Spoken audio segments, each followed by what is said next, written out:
So over the last few years, I'm happy to say that I was able to get through 5 years of medical school. I was able to get a first class in my previous degree in biomedical science, all whilst building a successful YouTube channel. And in this video, I'll be telling you guys all the strategies and tools that I used in order to make sure that I got exactly what I wanted in order to help you guys out to achieve whatever it is in life that you also want to achieve. What is going on, guys? My name is Kenji and welcome back to the channel. Hopefully it's not the first time you're watching one of my videos, but just in case it is, I'm a doctor and a biomedical science graduate working in London. And as I mentioned, in this video, I'll be breaking down step by step all of the tools and strategies that I used to enter monk mode, which is a secret that really helped me build all of these things over the last few years. So let's actually start by talking about exactly what monk mode is. Now, monk mode is just a phrase that I use to describe the state that I get into whenever there's something that I really want to achieve in my life. There are a set of principles and strategies that I apply in my life whenever there's something I really want to achieve, making sure that there's literally no way possible that I won't be able to achieve this thing.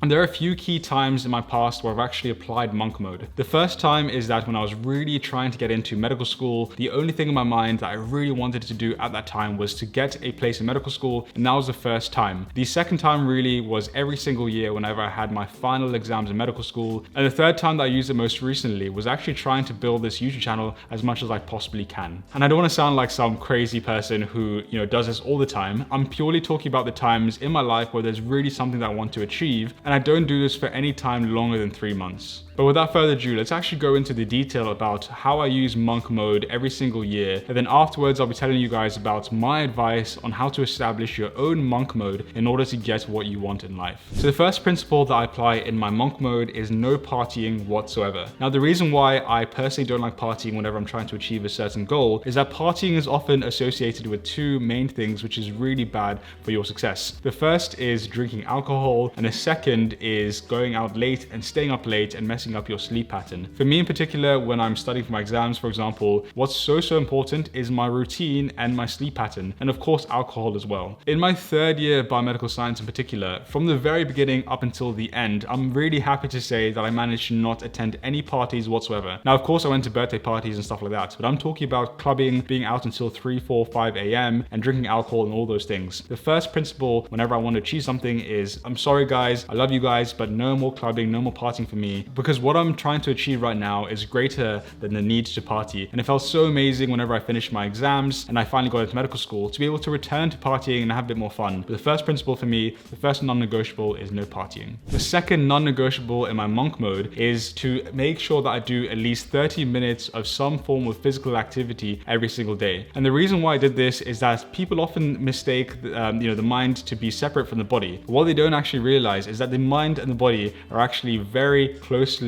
attached. And if you look after your mind and look after your body, they actually work together better, and one actually helps the other. Now, an example of this is that many people who suffer from mental health disorders actually then go on to suffer from physical health disorders. And we know this to be something called medically unexplained symptoms. And I'm sure you've been there as well. When you have an exam and you're super anxious and you have palpitations or you have diarrhea, whatever way your body reacts to it, if you look after your body, you actually will be able to look after your mind as well. So personally, when I have something that I really want to achieve, I make sure that I have at least half an hour of whatever activity. Sometimes all I have time for is a half an hour walk. Sometimes I have time for a full gym session, but you want to make sure that every single day you are getting your heart rate up and you actually are looking after your body. As human beings, I think the best way to relieve all of that stress, all that anxiety for an upcoming exam or whatever you have coming up is by releasing that in the form of exercise. And to be honest, sometimes the best thing that you can do for yourself is actually to take time away from the library, take time away from the desk, and just go for a nice slow walk in order to actually rebalance your thoughts.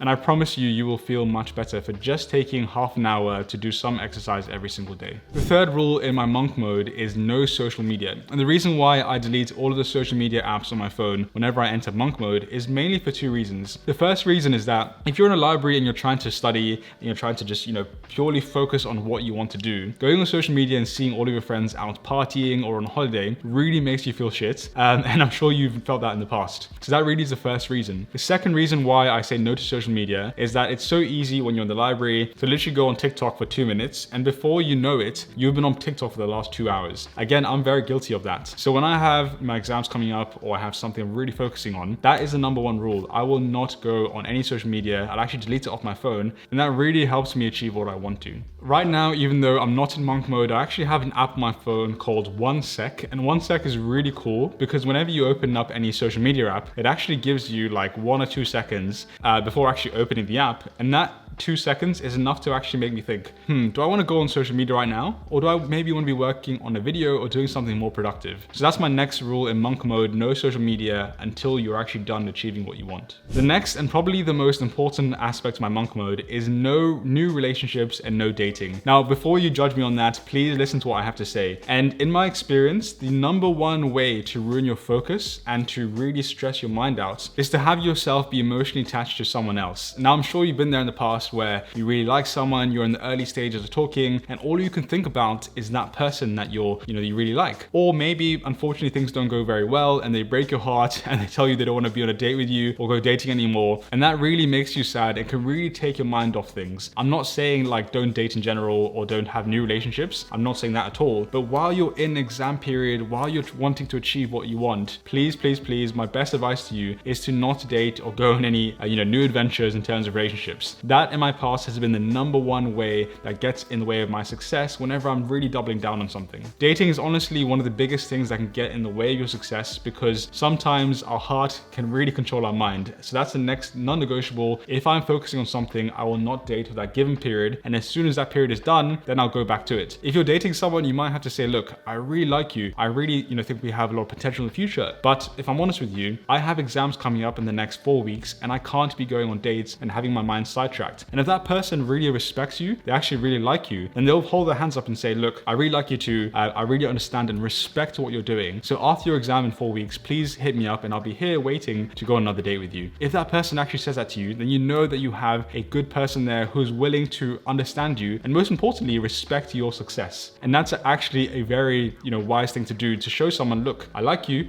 but number one is my career, number one is what I'm trying to achieve or whatever that might be. And if they truly like you, they will understand. Now, the next non-negotiable, which pretty much speaks for itself, is no alcohol and or drugs if you're someone who does drugs. Now, the reason why for me I say no to alcohol during that period of time is that I strongly believe, actually it's well known that alcohol actually, number one, impairs your sleep. It actually impairs one of the most important types of sleep that you have. And secondly, it also gets in the way of your memory storage. Now, you guys know that, if you drink too much, you get drunk, you actually forget a lot of the night that you had. Now imagine, before you went out, you were actually in the library and you were, studying. The last thing you want to do is drink and intoxicate yourself and wipe yourself of all of those new memories you made to learn the given content that you want for that exam. So that's the first thing I do. If I have an exam coming up, if I want to enter monk mode for whatever reason, I stick to my Diet Cokes, my Diet Pepsis, you know how it goes. If I'm going to a party with my friends, I'll say to them, guys, look, I'm sorry, I'm currently in monk mode, you know what that is, and I'm sticking to my Diet Coke all night. I'm not drinking one sip of alcohol. And if you're someone that does drugs as well, even if it's weed, whatever it might be, again, a non-negotiable, please, any sort of drugs, any sort of alcohol, put it to the side, do what you need to do, and then afterwards you can consider going back to it if that's what you want. The next non-negotiable in my monk mode, and actually what I do every single day, is to get at least 8 hours of sleep.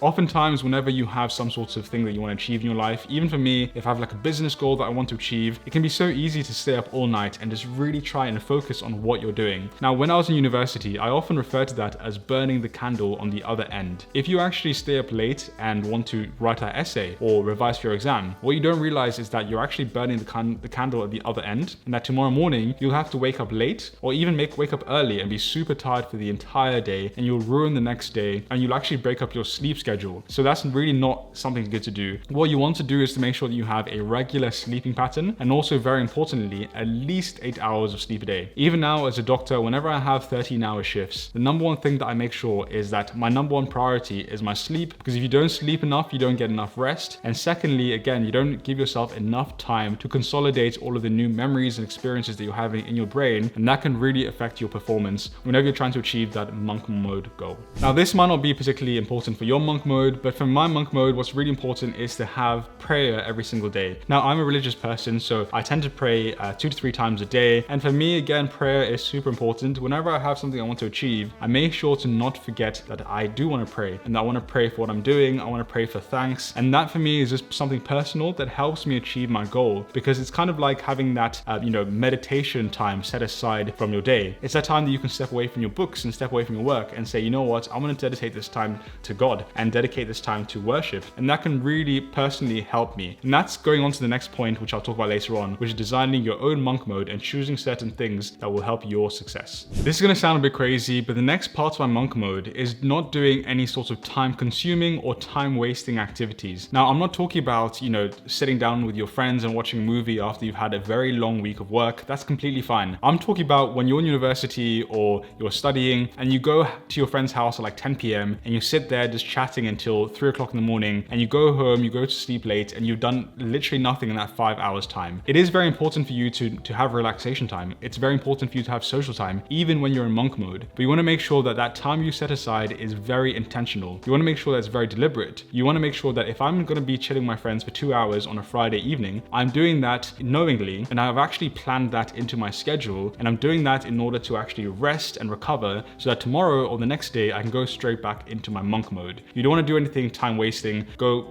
skiing for 5-6 hours and just do it for no reason, sit in the pub for, 7 hours on a Saturday. If you're in monk mode, your time has to either be spent relaxing, recovering so you can go back into monk mode, or sat there studying and working hard at doing whatever you want to do. Again, this sounds crazy, I know, but if you're really in that exam period, you're really in that area where you want to achieve those goals, you can't be doing anything that is going to be time consuming or time wasting. In regards to time consuming activities, there's nothing wrong with going to play football for 2 hours if that's what you want to do. I'm talking about, things that take a huge amount of time, like going on holiday. You can't be going on a holiday for a week when you're in monk mode. If you have an exam coming up in 2 weeks time, you cannot be spending 7 days in a beach resort. Anything for me personally that lasts more than 2 to 3 hours in monk mode, I have to really ask myself, am I doing this to rest and recover, or is this something that will take away too much time from the task that I'm trying to achieve? And as soon as you're done with monk mode, by all means, go on holiday, go celebrate, but save that until the end. Achieve what you want to do first. Really double down on what you're doing. Take some time to relax, by all means, but don't take too much time away from what you want to achieve. Personally, when I was writing my dissertation, for example, if I found myself taking too much time off, really more than 1 to 2 days, I came back to my laptop and I realized that actually I'm just not,